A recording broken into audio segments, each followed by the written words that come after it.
products are always going to be in demand. People are always going to need them. And the convenience that e-commerce delivers far surpasses anything else. In an entrepreneur situation, you have to scale it. It can't just stay stagnant. That's when you die. And so you have to figure out new ways around it, how to grow it, and leverage the financial end of things that you should be able to. People always ask me, what should my ad budget be? Like, well, how much money do you want to make? It's like, if I build you something where you put $1 in and get $5 out, how much money would you want to put in that machine? If you do marketing, but each of these marketplaces have clients and customers that are already set to purchase. You just have to be able to track them and leverage Amazon's algorithm to do it. A lot of times people set their goals too low. For a while, I had a number in my mind that I wanted to hit for my business. And then when I hit that, I'm like, if I had just like 10x that goal, who knows? I may have hit, because you start thinking a different way. Like your operating system works differently.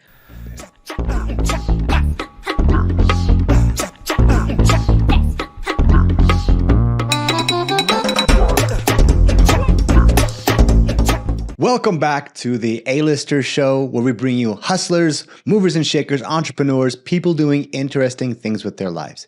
And today we have an amazing guest. We have Julian here with JJC Unlimited, who is an e-commerce manager, managed over $100 million worth of sales, been doing this for over 20 years. Very few people have this type of expertise in the space, and I'm so excited to dive into exactly what it is she does and how people can make their most amount of money on e-commerce.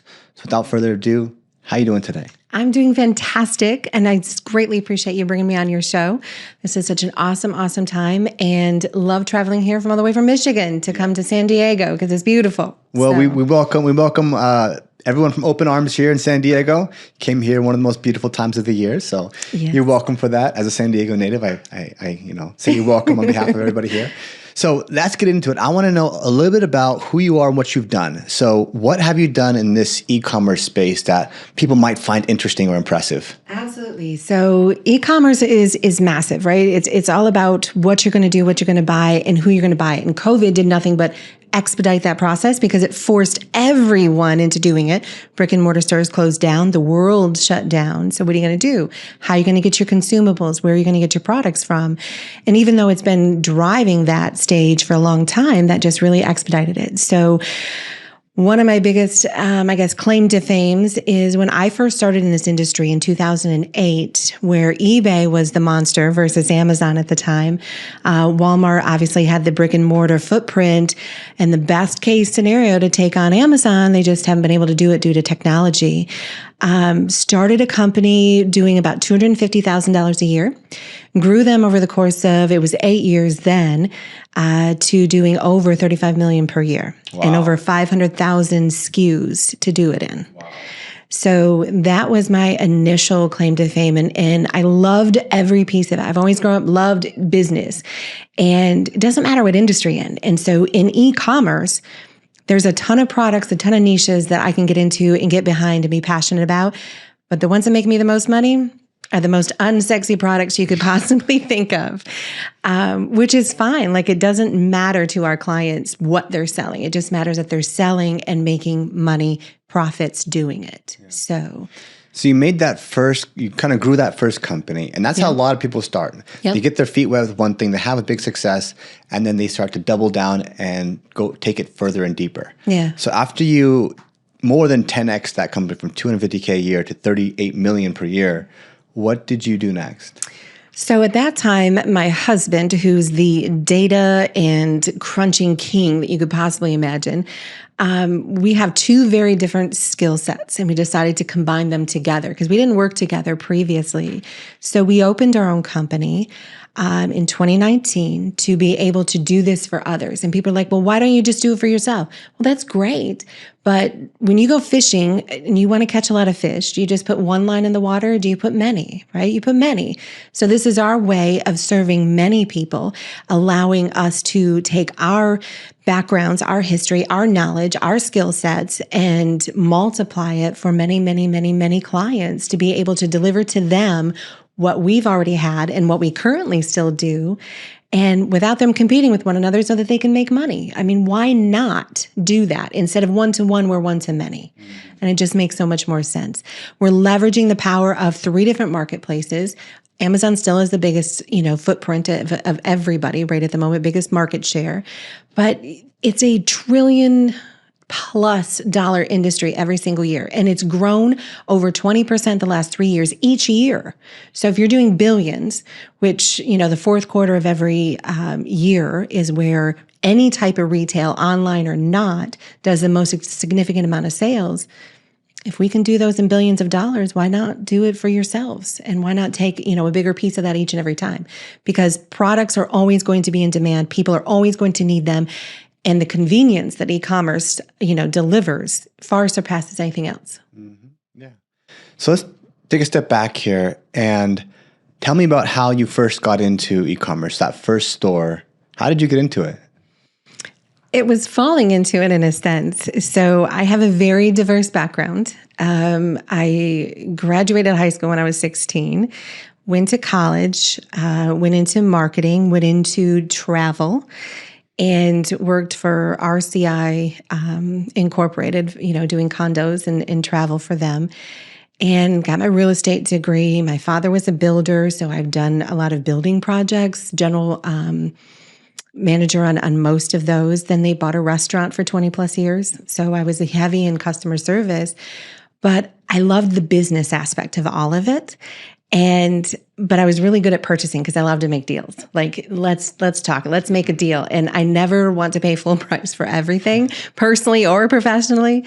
So it was just, they needed a purchasing director. And I worked for that entrepreneur that I had started with back in 2008 for almost 8 years, and went within the year and a half, I was his 6th employee, ended up running the company, and started importing from overseas. So I do all the customs, all the HTS codes, everything that comes into that, besides traveling to other countries and knowing what these manufacturers are going through, understanding that supply chain, being able to work with it domestically and internationally, and just leveraging all of that. I mean, you have the world at your fingertips. It's not as big as you might think. And so why not leverage it all to be able to offer better priced products, or get a product made, delivered, manufactured to the specs that you want it to be.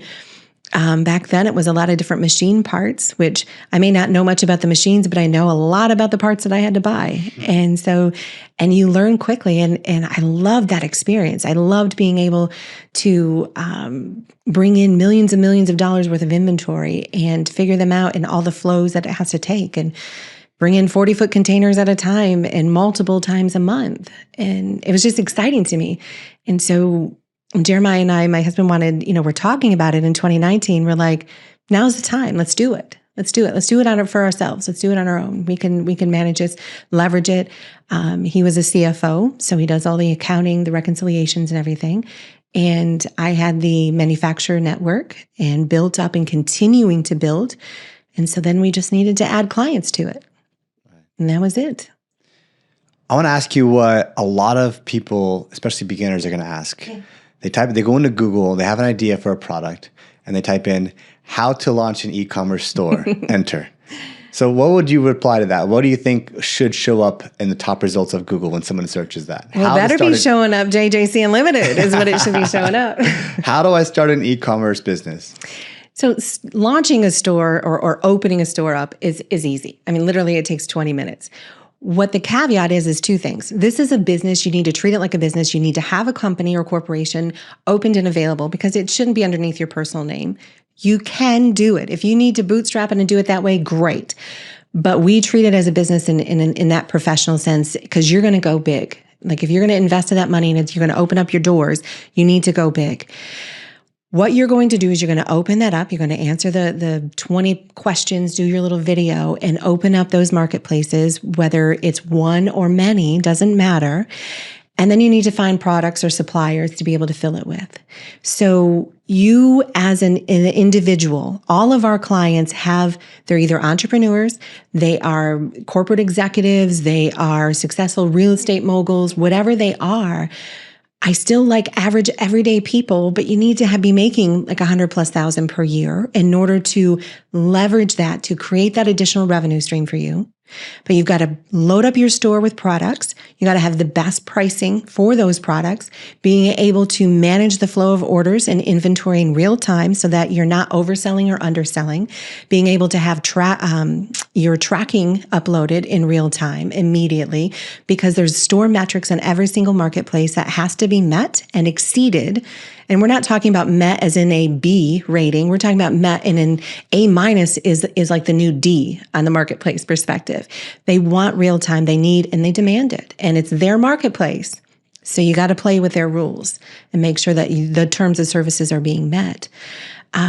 That's really the biggest hurdle, is for people to find products to sell. Yeah. It's not difficult to connect your bank account for deposits. It's not difficult to set up your store unless you don't have the products to fill it. And that's where we come in.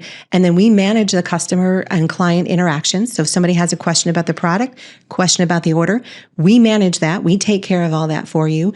You are literally the owner that you're holding me accountable, and I'm getting you and holding you accountable in order to make sure that you have enough inventory capital so that we both can make money. And you're going to make the lion's share, but I've got a proven track record to help you do that. So I see there's two major type of challenges when launching a store. So you said it's easy to set one up, and the most important things are having a quality product. Mm-hmm. And then the second thing would be being able to find customers for that product. And then there's the fulfillment and operations and logistics. But I want to ask you first about what products do you feel like do better in your experience on e-commerce in general, in Amazon, Walmart, anything? So it's always going to be consumables, because those are products that you're going to reorder. I'd stay away from fashion. Some people don't. What are consumables? Consumables is anything that you have on a reorderable basis, meaning that you use on a daily basis or you consume on a daily, weekly, monthly basis, so that the product is always in motion, essentially, right? So if you, from like a household perspective, let's just say you have your cleaning products, right? Or paper towel, toilet paper, whatever it is. Those are consumables. But every single niche, it's not limited to just household goods, because all these marketplaces are also marketing to small and medium-sized businesses. Even your larger-sized businesses are doing like a Costco bulk version on Amazon Business. And so why not leverage that as well? You have multiple verticals within each marketplace that you can leverage and project your products out there in a different form or fashion to be able to what the end consumer is asking for. So if it's bulk, if it's multiple quantities, you can set up variation listings to accomplish that. Set up special pricing for businesses versus individuals, and so they have to have a business account to qualify for that. So there's just, you can market it 10 different ways on one product, but you have to know what you're doing in order to do that. So yeah, setting up a store is not difficult. Getting the products in there and listing, and that's a whole nother discussion, because you've got listing, you have keywords, you have A+ content, you have, marketing, if you do marketing. But each of these marketplaces have clients and customers that are already set to purchase. It's not like you're launching it on Shopify where you have to drive the traffic to it. They're there. You just have to be able to track them and leverage Amazon's algorithm to do it. And so how do you know whether a product is going to be a winner? So a client comes to you and says, this amazing thing. It's this toothbrush / hair comb / cologne spritzer. Like, how do you know if something's going to make it or flop? Can you tell right off the bat after working with so many products? You can, because it's all about the data. And so we're constantly leveraging tons of different software, comparing those softwares, because there's no one. Amazon controls its own, and Walmart has its own, eBay has its own, but there's tons of software out there that connects to those three marketplaces and delivers you as much data as they can. And so if you're comparing 3 different sources for the same product niche, you're going to be able to find if it's in there. But most of our clients that come to us don't come to us with products. It depends on what their goal is. If their goal is just to make money, they're not going to come to us with products. They're going to come to us with money and say, make me more money with the money I've currently got. The other side of our business is we do seller side. So we're selling directly or help people sell directly to Amazon and Walmart, which is the vendor side. Or there's private label launching products, right? Which means that, to your point, they've come to us with this jack of all trades tool, and I need to help them launch that and make sure that there's a drive and niche for it. I can help them get it manufactured as long as you've got the specs and the engineered drawings to do it. That's not the issue, but the issue is once you've tested it in the market, any product like that, I would always start off in social media. It's a lot less expensive, a lot smaller hurdles to overcome, and then you need to test the market to see if there's a draw for it. And then, leverage your influencers in order to see, hey, I've got the next best thing, and they put it out there, and it gets, goes viral, millions of views. Yeah, now let's launch it on Amazon because you're going to pay, each of those marketplaces is easily 20 to 30% off the top that they charge to leverage their marketplace. Okay. So the model that you work with is typically somebody may not even have a product yet. Correct. So how do you pick the products? So you just you look at what's working. You're like, hey, there's this niche in the market, or there's this need in the market that isn't being filled. Yeah. A lot of search terms, but not a lot of products. And then you find a product, and then you help them create everything from there. So I have some cash. I need to make more cash. Basically like an investment. Instead of investing in the stock market, I can come to you and create a business. Is that kind of what you do? It is. I mean, any business is an investment, period, right off the top of the bat. I can never guarantee X amount percentages in returns because I'm not the stock market. But I can tell you what our averages are. I can tell you what we've done. I can tell you what we're continuing to do. And then you're going to have, because it's a relationship, there's a split. We do an 80-20 profit split with our clients because I have skin in the game. So if I can make you more money, I can raise my paycheck at the same time. And so that's a win-win. But it's about scraping the marketplaces for what is selling, finding those distributors or manufacturers that sell that product or make that product. And if I can't, then I'm going to have it remade to the same specs or better than what's already selling and then launching it. These are proven products. These are not, right out of the gate, something that's never been introduced to the market before. These are proven, already selling products. What a lot of consumers don't realize is that when you look at a product specifically on Amazon or Walmart, eBay's a little easier to identify.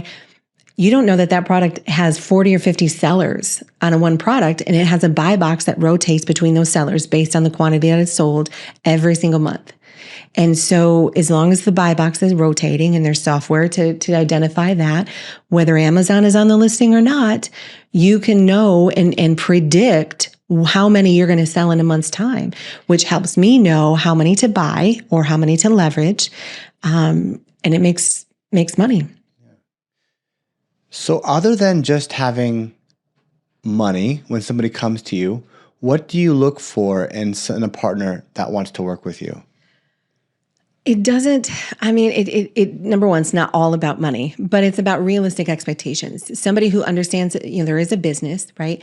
I can tell you, and we have two main guarantees in our business. Number one, you're going to be cash flowing within 60 days. Number two, I'm going to guarantee you're going to have at least $10,000 cash flow within the first 90 days, or I'm going to pay you $10,000 out of my checkbook. And if I have to do that, I have a husband to answer to, and he would not be very happy. So we always make sure that we're meeting and exceeding those expectations. And I do that because as a consumer, as a client or potential client, you need to make sure that you're getting a return on that money. And the first couple of weeks that, if you come on board with us, you're not going to be able to see all that I'm doing because it's behind the scenes, right? I give you updates on a weekly basis. And then every quarter, you're going to get a full reconciliation of every single line item that is sold, along with the actual cost of goods, what your profit margins are, because not every single sale is going to be the identically same profit margin. So we have to reconcile all of that. We handle your returns. We do all the communication. If there's any listing errors, we always take care of all of that. You literally are the owner, and you're paying me to do the work. And that's the difference. But when you come on board with us, the first couple of weeks, I've got to get you ungated. I've got to get you able to sell multiple different niches and products. I've got to get all your distributors and manufacturers connected to speak directly to your store. So there's a lot of API and EDI connections that have to be built out and connected, tested, proven to make sure that they function and work. Then listings will go live in your store, and then you start seeing sales. How is it that you can create a guarantee where they'll be cash flowing $10,000 within 90 days, or you're going to pay that. How can you have that much confidence in what you do? Because we do it, and we've been doing it all the time. It's not, if you get in your car and you know that you can do 0 to 60 in 10 seconds, you know that you can do it. And somebody bets you and says, hey, you sure you can do that? You're going to like, yeah. And you take the bet because you're sure of it. You know it. You're passionate about it. And it's what you do without even having to think about how you're doing it. And I'm confident in the people that work for us. I'm confident in our abilities to make that happen. And I'm confident enough because we have all of the distributors and manufacturers that we've been building up for almost 20 years on board. And they get a win too, because I don't just cherry pick their products. I market their entire catalog, which most people won't do. It doesn't cost the client any money to have a full catalog versus just cherry picking it. And so why not potentially put the full catalog out there? If you sell the products that aren't maybe their best sellers, are you going to be mad? No, it's just cherries on top. So I'm confident because we do it every single day. Yeah. Yeah, that's amazing. And a lot of times people, that's where like you can actually create a really solid offer. Like you guys have a solid offer because you've done it so many times, and you can just say, okay, here's what it is. We've done this 100 times, and that's how we can know this is going to work for you. Right. Yeah. So I'd like to know about what it's like working with you and your husband. Like, are you guys, what was it like kind of when you guys made the decision to go all in and, start working together? It was very natural. Like there was no issue with it. So if you've heard me talking before, I actually hired him to be a CFO before we were together. So he had a job first, and you kind of brought him into this, or did he bring you into it? So he had done it independently before him and I had ever met, and was doing private label on the side. But he has a master's in accounting, so his professional or corporate role was always in CFO or financial, and a lot in data and technology, parts of in divisions of companies, right? And he had a serious background in healthcare products that were being developed and sold to hospitals and conglomerations and that type of thing. And that's what his background was. But on the side, he was doing Amazon. He had developed a private label product and label trademark for pet products and supplements. This was probably 15 years ago, something like that. But his resume had actually came across my desk, and I had let previous CFO go a couple of times, 3 different ones actually. And because as an entrepreneur, whether it's for yourself or you're an entrepreneur working for somebody else, CFOs is a protected position that has to be aligned with what the vision of the company is, right? So if your vision for the company is to have it grow and have it succeed and have it do it fundamentally as a foundation piece, you have to do it carefully, but at the same time, you have to take some risk and understand what the bigger picture is and not just the debits and credits that you see in front of you. And for the first time, he came across my desk on his resume, and the owner and I had interviewed him. He saw that, where most accountants do not see that. They're all about this is my debits, this is my credits. Here's where you're at the end of the day. Nope, you've exceeded that budget. And what's funny is he hates the word budget. And I always find that interesting. But it's not that he's not careful, because he's extremely cautious about stuff when you're spending money, because you're spending money. And we're more careful most of the time about spending our clients' money than we even are our own, because that's a trust that we've built up with our clients. And I take that trust very seriously, and so does he.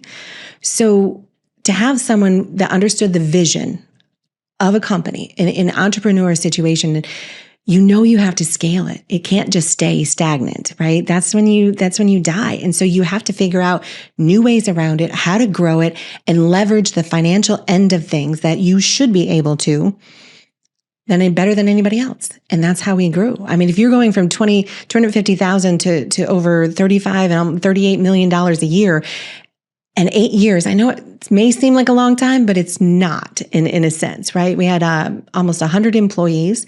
We had 3 warehouses. So we had a big infrastructure. We didn't stock everything that we sold because we had 500,000 SKUs. That's a lot to handle. And so I needed the backing of somebody that understood the vision of where the company was going to go. And he was able to do that. So working with him is extremely natural. We may work in, whether it's in our office or out of the office, out of our home, every single day. But honestly, I don't really catch up with him until at the end of the day. It's not that we don't communicate, but he's got his things that he's doing and people that he's managing, and I have mine. Just like I'm traveling this week and he's back home in Michigan, not because he didn't want to come, but you can't always, take both of us out of the daily tasks. So we have a warehouse in Michigan that he has to watch and keep track of, and, teams and responsibilities, and you do what you got to do, but it's been amazing. I like what you mentioned about the budget, because, as I run a marketing company as well, and people always ask me, what should my ad budget be? I'm like, well, how much money do you want to make? Yeah. It's like, if I build you something where you put $1 in and get $5 out, how much money would you want to put in that machine? Right. You'd probably put as much as possible. So the goal then becomes to figure out how you can create some kind of machine where you put money in and get more money out. Yes. And as long as that's positive, then you want to beg, borrow, and steal to jam that thing full of money until it stops becoming profitable, or the restraint becomes operational, right? Either that's cash flow, or you don't have enough trucks, or you don't have enough people, or you're too busy, you need to hire more employees. Yep. But why would you ever I want to spend $2,000 a month on ads? That doesn't make any sense.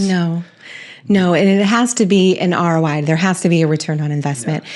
Whether you're doing ad spends for products or services, fundamentally they start off the same, right? You have to warm up that market. You have to know who your target is, or what people or services that you're targeting. And then you have to do it smartly. So you have to catch and anticipate whether an ad's going to do well or not. Really, once it starts getting some data back from it, right? And you're reading the data. But it is a recipe in a sense that they're like, nope, I need a little bit more salt this time. I need a little bit more pepper, whatever that is. You have to read it and anticipate it and understand what that flow looks like in order to turn it around. Because if you can't set it and forget it, it doesn't work that way. I don't care what advertising it is. And to your point, I always have clients that come to me like, well, I want to make $50,000 a year. Okay, great. Why not make it a month? But we can do it a year if that's what you want to make. So let's divide that out.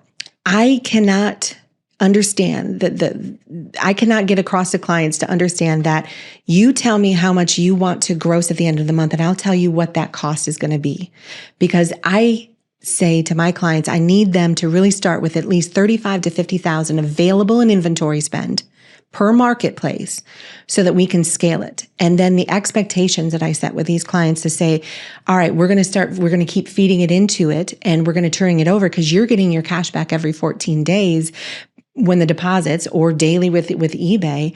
I need you to, make sure that you're keeping that rotation up there. So that communication has to happen back and forth. And I need to make sure that you understand responsibility.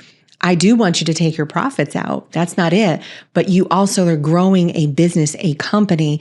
And then how about fourth quarter? We can do it 3 or 4 times. How many times can you pay off your line of credit or credit devices that you're utilizing to leverage for your inventory? How quickly can you get them paid off all the time?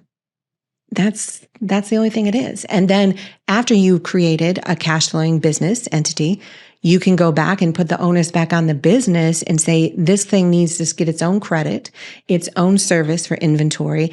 We've got more money that we can put in. Great. But it's a business. So let's scale this. Let's grow this. And I'm only limited by the inventory spend that they have. Interesting. When a new client comes to you, how do you know that they're going to be a success? Does it matter too much on the client? Not really. And every client's different, but most of them start off that they want to, they're excited about it because you're launching a business. So they're excited about it. And I get that. So I want to be very communicative with them and let them know what's going on and show them where they're doing. And they can, they always have their own access, the primary access to view what's going on in there. And I want to build up that excitement because it should be there. This is an exciting venture when you start a new business. You started your ad company. I'm sure you were excited. You're a little scared maybe because anybody's a little, there's challenges that you may have to overcome or solutions that you have to solve. But as entrepreneurs, that's all we are, is problem solvers. Like, you have a background in marketing. You have a background for advertising. And that's great. And that gives you the knowledge base in order to solve the problems that come across your desk. I just have it in supply chain. I have it in e-commerce. I have it, in that realm, because there's always going to be issues that come up with every single business. But it's the fact that I know and am confident in the ability to be able to solve it. And if I don't know it, I'm going to find somebody who does, or I'm going to figure it out. When these stores start launching and start making money and start cash flowing, what does it look like? What kind of life do your clients begin to lead at that point? So all of our clients always have their career that they're doing, right? This gives them an extra income to be able to go the old adage and make money while you sleep, right? So e-commerce is 24/7, 365 days a year. It doesn't close. It doesn't close.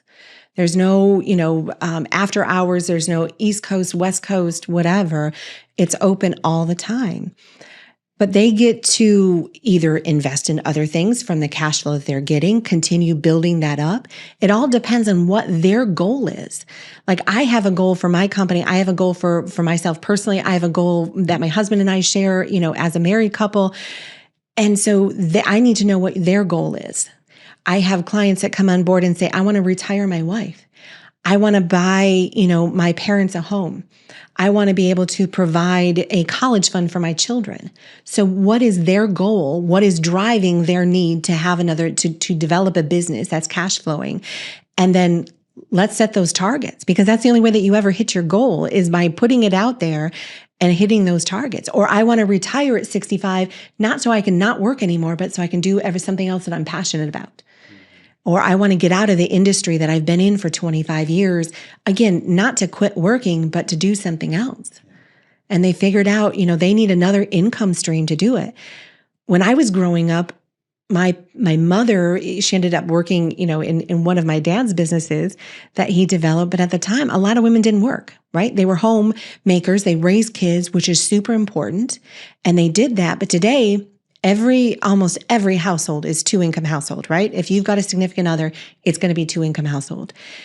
But a lot of times they can't even afford life after that. So they need more money. They need to make other income that it used to be $100,000 a year when you were a corporate officer was like, yeah, I made it. I succeeded.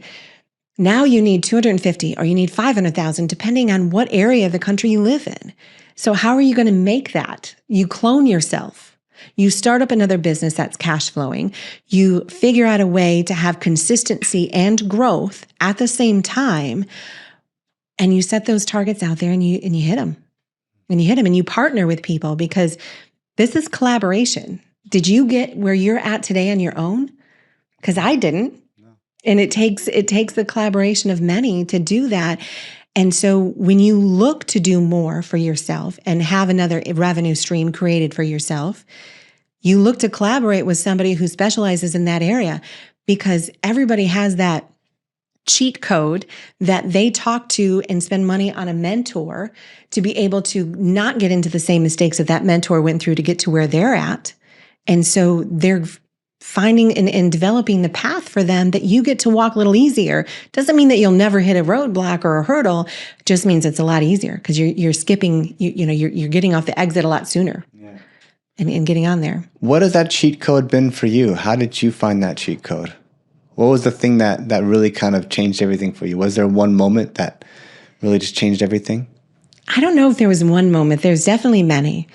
I look back at how I ran and scaled the company before for that entrepreneur. And even though I was, running by the seat of my pants, I didn't invest enough in myself. And I grew the company and we grew sales. I mean, 250 to 35 plus million, that's a lot, right? But I'd never done it before. And so I learned a ton along the way, but I never developed myself enough. And so when we decided, my husband and I, to open our own building or open our own company, we really both invested in ourselves. So it's reading, and it's not going back to college, and nothing against college. If that's your route, absolutely do it. If that's what you need to become a doctor, I want you to go to college, right? Please. I want you, yeah. Don't not learn go to college. surgery from a book Yeah, or YouTube. don't YouTube it. Yeah, don't be the Google doctor. But at the end of the day, for you and I, to what we do, did you learn what you needed to learn to run the business and scale where you're at through college? Probably not. Maybe you had some basics and fundamentals on how to set up things, but you had to invest in yourself to make sure that you don't have a belief lid that is so low that you can't get through. You know that the world is a bigger place than where it's at. So how are you going to get the wherewithal and collaboration that you need if you're in your own little bubble and you never venture out? You got to do it through mentors and talking to people and building up your network and figuring things out. We were a lot of times in the early years of our company, we only did referrals, and we had a successful company. We did really, really well, and I'm thankful for that. But then we wanted to do more for more people. And so how do you do that? You have to step out that comfort zone. You have to make sure that your belief lid is high enough that you don't hit it, because it hurts when you hit the top of your head. So you don't want to hit it all the time and just say, nope, can't do that. No, it's not the answer. It's how do I figure this out, and who do I need to talk to get to get the keys to open the door? Yeah. A lot of times people set their goals too low. Yeah. For a while, I had a number in my mind that I wanted to hit for my business. And then when I hit that, I'm like, okay, well, if I had just like 10x that goal like 3 years ago, yeah. Who knows? I may have hit, because you start thinking a different way. Like your operating system works differently. Because every day you're putting together the 5 to 8 things or whatever your number is in order to reach the target that you set for yourself. Mm-hmm. So it better not be set so low that you're going to hit it in a couple of weeks. Right. It's got to be big. It's got to be this massive thing that you at one time thought was unattainable. And it's not about, I don't feel, at least for us, it's not about the money, but it's that as a target that we have to set in order to accomplish the things that we need to accomplish. Because at the end of the day, I don't want the money necessarily. I want the ability and the freedom that comes with that, right. And the ability to help who I want, when I want, and bless others for what they're doing in their life. And you see someone struggling, wouldn't a hand up be a lot better than a push down? Because that's how I feel. I want to be able to do that. And that's the bare minimum. And I can't do that if I'm not in a position where I can. And so you have to set a target, because I don't want to be shooting in the dark. Right. Yeah, money's not everything, but it sure helps keep score. It does help you keep score. It does, yes. So this sounds great. I can come to you. I've got a full-time job, so I have funds, and I have an idea, and I'm interested in e-commerce. I come to you. Yeah. What can go wrong? What are some of the challenges? There's always challenges. There's no guarantees in life, right? Yeah, we're only guaranteed the pursuit of happiness, right? That is it. You never guaranteed happiness. No, there's always challenges. You can have an IP violation on a listing, which is intellectual property violation, right? So it takes the work that we do and to process that, appeal that, get that approved. But that's one listing. And we put up lots and lots and lots of listings, thousands of listings. There can be, you need to make sure that you have your ID verification. I have a lot of clients that went through a couple years ago when Amazon instituted it, and now all marketplaces do. And even though you're a legitimate human being, not an alien from another planet, and that you've got your, United States, whether it's your passport or your driver's license for whatever state that you're in, you might get closed down because they didn't believe you. And so that's an issue. And so you have to appeal that and go through that. It's not a rampant issue. A lot of that happened when COVID came down and there was a lot of bad players, bad actors. And so Amazon did these broad sweeps and shut a lot of things down that shouldn't have been shut down. But they did it to protect the customer, because Amazon is always customer centric. And I say Amazon because Walmart and eBay, Walmart is still a closed marketplace, so you have to apply to sell on there. eBay just doesn't have the technology that the other two marketplaces have, so it's more like the wild, wild west still. But it's normal stuff, and it's nothing that isn't to be able to be overcome. It really isn't. And it's not perfect every day, sunshine and rainbows, but I can tell you where we can get with the hard work and the diligence that we get there. Yeah. And you do it. What are some of the things that you find help you to be productive, help you to stay achieving your goals? How does somebody be successful? Well, you got to be driven. Like what is your motivation for what you want to do? And what is your motivation for what I want to do? And you look at that every day. I mean, people talk about, oh, you got to put up a dream board. I believe that. I may not necessarily print it off every day, but there's things in my mind that I go over, my husband goes over, and it's a list of what I have to accomplish today to get to the goals. And most of that is what goals do I need to accomplish for my clients in order to hit theirs so that then I'll hit mine. And that's the drive. I mean, you wake up every day. It's not, when you became an entrepreneur, did you be like, well, I only want to work 2 hours a week? No, you work 200 hours a week. And you put that in, number one, because you're passionate about it. Number two, it's your skin in the game. And so you need to make sure that you're getting that, getting what you need out of it. And so that's the mission, that's the drive. And that's what gets you up every day and is becoming and being organized in order to make that happen. So we bill clients or invoice them on a quarterly basis. So our clients get to use all of that cash flow for those few months until we bill for our 20%. They keep 80%. And we do that for a couple of reasons. Number one, we're still a partner, and cash flow is king in order for any business to succeed and scale. So yeah, leverage it, use it. Let's go. Because you're going to get gross funds deposited into your bank accounts minus the platform fees. So why not leverage it? And we do that because we want to be as good of a partner and help you be the best business owner that you can be as a client. So why not? And so you have to be organized. You have to know where you need to go each and every day. And then you have to have it written down. Like I have my Google calendars. I have all my Calendlys and invites, things like that. But at the end, I still write stuff down because I'm a little old school in that realm. But, you just have to get organized and make it happen. That's it. And be huge in communication. So you scale in a couple different ways. So on one hand, you're scaling these clients. Mm-hmm. Each clients have their own measurements of scale. But also you as a management company have your own scaling aspect. Yes. So what have been some of the biggest challenges as you scale your business? How does somebody scale up and start to manage these clients and basically it's all, scale? Yeah, it's all about automation. So it doesn't matter, like in your world, I'm sure you have automation on products or productivity, on what you're doing with the ad campaigns and that. In our world, we needed to have operationally make sure that everything was systemic.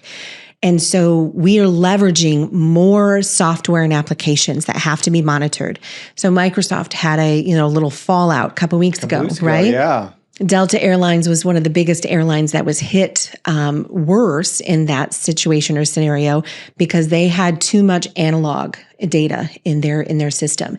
And so it was really pointed out, and they did a fantastic job. I'm a Delta, Sky Miles. I don't want to badmouth them. I'm flying home on Delta. Please. But yeah, right. But, at the same time, they figured out that they had to fix something. They had to fix those operations. So we had to make sure and promote and beef up our internal operations in order to accommodate and scale where we wanted to go and map that out. So, but I also wanted to maintain and continue a high level of customer service, because in our industry, whether in any type of service industry, and it's what I grew up in, customer service is king. I don't want you to tip me because it came up even before I did any services for you. I want you to tip me, and you don't even have to tip me. I want to earn that profit split at the end of every quarter because you're happy, satisfied about where you're at. And so I'm going to do everything with my power to do that. But internally, I can't duplicate myself, but I can clone as many of my actions in a systematic manner that my husband arranges in all of his technique world over there and make that happen. And then we hired over 10 people just in the first 2 weeks here out of the United States in order to help us accomplish that. And we're pretty picky about who we hire because we pay very well. And we pay very well is because I need them to be invested, and I need them to know that I'm invested in them, and then they need to invest in us. So if I can help them meet their personal and professional and financial goals, they're going to help me meet mine. Right. What made you decide to go with the profit split model? 2 things. Some people say, well, I'd rather just pay a private, a simple base fee. Well, that's great, but then there's no incentive on our side. So why wouldn't you want to incentivize, right? I grew up a lot. I've been in a lot of sales jobs. I paid my way through college by waitressing, bartending part-time, and then selling what? Insurance over the phone to people. That's a hustle. It was a hustle. It was a hustle. And I remember all the cold calls and the hang-ups, and they were like, quit calling me, and I'm just like, okay. But that'll thicken your skin for sure. It does. And there's no crying in business. Like you just solved. There's no crying in business. But, when you go through those trials and tribulations, it helps you understand better. And customer service is by far the key measure where you need to go. Yeah. And so you have to keep it up there. Yeah. I want them to be happy and pleased. If you go to a restaurant and you get a refreshing, great personality that delivers your food and remembers everything that you asked for or didn't ask for and gives you something that you didn't even think that you needed before you needed it, it's pretty successful, right? Yeah. And so a profit split for us is I want my client to get what they needed, but I also want to be incentivized to do more. Mm-hmm. And I can do that by doing a profit split. Mm-hmm. And you keep the lion's share. You got 80%. Yeah. And I want to know more about your offer. What's it like working with you? So how can somebody get involved with working with you? So number one, you can go to our website, www.jjcanlimited.com. You can connect with us on Instagram or Facebook. Jeremiah and I both have our individual plus the JJC pages. And so absolutely DM me there, or you can email me. There's an 800 number on our website. You can set up a Calendly meet to do a Zoom call.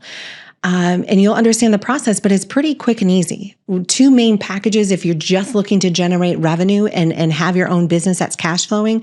We have two packages. One, it's a single store. Okay, there is an onboarding fee because for me, the most work of any store launching it is in the first year.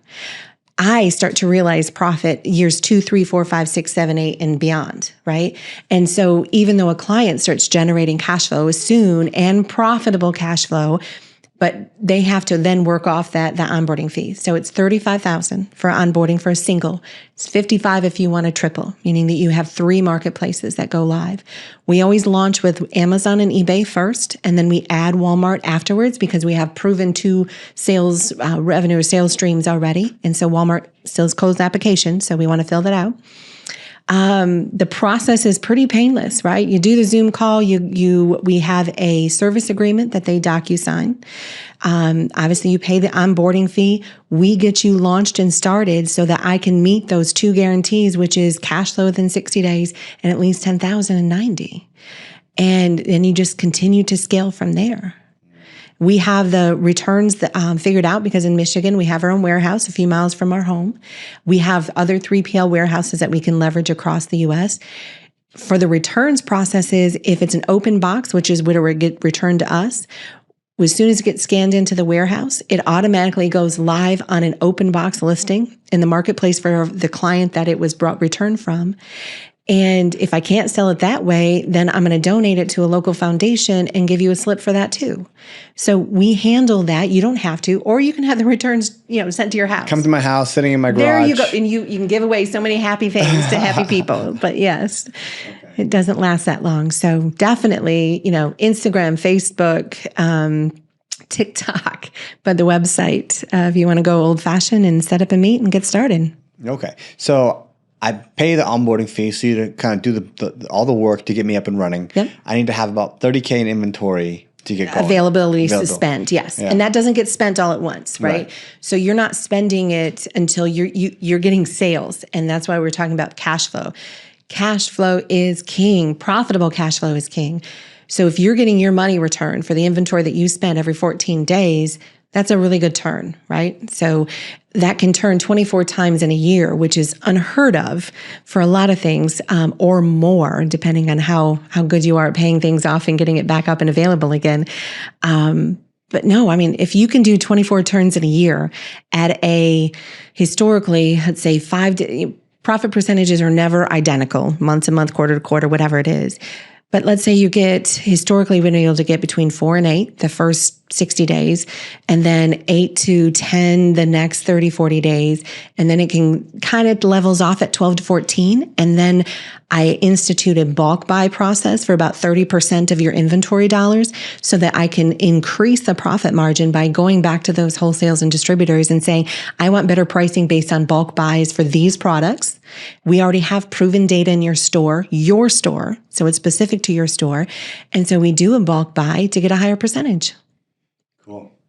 All right, this has been an amazing conversation. Okay, so if I want to get involved with you, I want to start my store. All I have to do is come to you, book my onboarding call. You're going to pick a product for me. You're going to launch my product. You're going to open my store. You're going to get me verified. You're going to put all the products on there. You're going to handle my returns. You're going to handle my marketing. You do everything for me. And basically, you only get paid if we're successful. That is correct. So Wow. I have every incentive to be successful. So it makes sense. And like I said, the most valuable, our retention rate for clients is the highest, I would say, in this industry, in multiple industries like it, because they're making money, because we're working on behalf of those clients, and because we strive each and every day to make them successful too. Yeah. Awesome. Any last messages, things you want to tell people that are interested in starting their own e-commerce store? What would you like them to know?